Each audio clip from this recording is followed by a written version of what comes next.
Mario, Eugène Prévost, il s'est connu, il faisait des autobus, mais c'était un génie qui faisait toutes sortes de choses. Toutes sortes de choses. On sait que son premier métier, c'est de travailler le bois.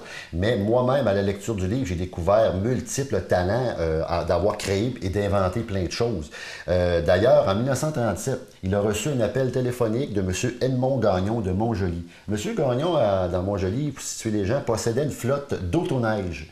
Dans le secteur, parce que là-bas, vraiment, les chemins n'étaient vraiment pas déneigés, et a demandé à Eugène, peux-tu m'en construire construis-moi un autoneige. Eugène a dit par téléphone, ils sont entendus sur bien des points, le deal s'est fait par téléphone, ils ne se sont jamais rencontrés, et Eugène a livré son premier autoneige à M. Edmond Gagnon. Là, on voit un petit peu l'aspect diversifié des produits. En 1939, Eugène a reproduit 13 autobus, 15 carrosseries aussi diverses. On parle d'ambulances, de corbillards, de remorques, de véhicules laitiers, les fameux camions de Coca-Cola, peu importe. Il faisait tout comme un carrossier. De tout. En 1938, il avait reçu une demande également de M. Arthur Dumais du Maine. Il dit, je voudrais que tu me rallonges des voitures, que tu me transformes en limousine. Alors, ça a été fait. On a rallongé les voitures existantes. On les a transformées en limousines à l'époque. On parle des 38, 39, 40.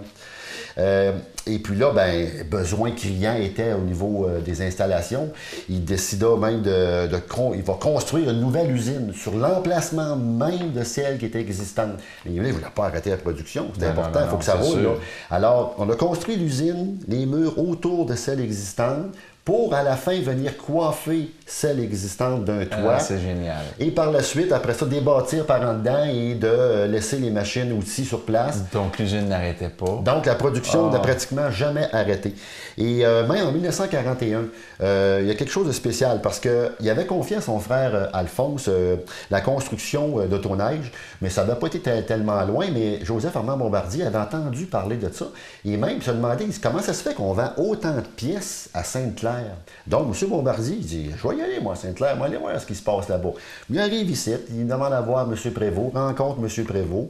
Là, M. Prévost lui dit tout de suite, non, inquiète-toi pas, j'ai vraiment pas d'intérêt pour ce type de véhicule-là. C'est une demande spéciale qu'on a eue, puis on la fabrique, tout ça. Mais là, M. Bombardier a vu l'usine très, très moderne pour l'époque quand même. Il demande à s'associer pratiquement avec Eugène Prévost. Pour assembler ses un aurait pu faire la mécanique et l'autre la carrosserie. Et puis, il y a eu une réplique quand même intéressante de M. Prévost à cette époque-là. Il lui a carrément dit, il dit... je ne prévois pas un avenir très, très reluisant pour l'autoneige. Un jour, les chemins seront tous déneigés et le bus sera bien plus convoité. Visionnaire. Visionnaire. Il a vu ça venir, lui. Exactement. Et là, on tombe après ça dans le type d'autobus des années 40. Parce qu'à aller jusqu'aux années 40, 38, on avait des devants de camions, les autobus. Oui.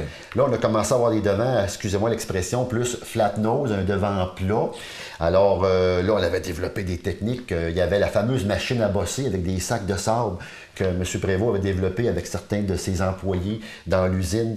Plus tard, il y a l'arrivée également de l'aluminium qui a beaucoup facilité le pliage de la tôle pour arrondir les formes et donner une allure plus aérodynamique aux autobus. Et une chose aussi qui était devenue très importante pour Eugène Prévost, c'était de livrer les autobus, même en hiver. On n'est pas à Québec, là. On est à Sainte-Claire. Les chemins ne sont pas déneigés. Le seul moyen pour livrer l'autobus, c'est de les faire transporter par train. Mais la voie ferrée se retrouve de l'autre côté de la rivière à Sainte-Claire. Donc, il a imaginé un système en dessous des autobus avec des skis, tirés par des attelages de chevaux. Ça paye 16 000 livres. Et on descendait une pente abrupte, on remontait une pente, et de l'autre côté, il y avait quelques employés qui avaient dit « on va déneiger un grand rond ». On débarquait l'autobus sur ses patins pour accéder à la rampe et l'embarquer sur le train pour la livraison. Dérouillardise. Exactement. La semaine prochaine, Mario, on parle de gestion, mais dans les années 40. Exactement.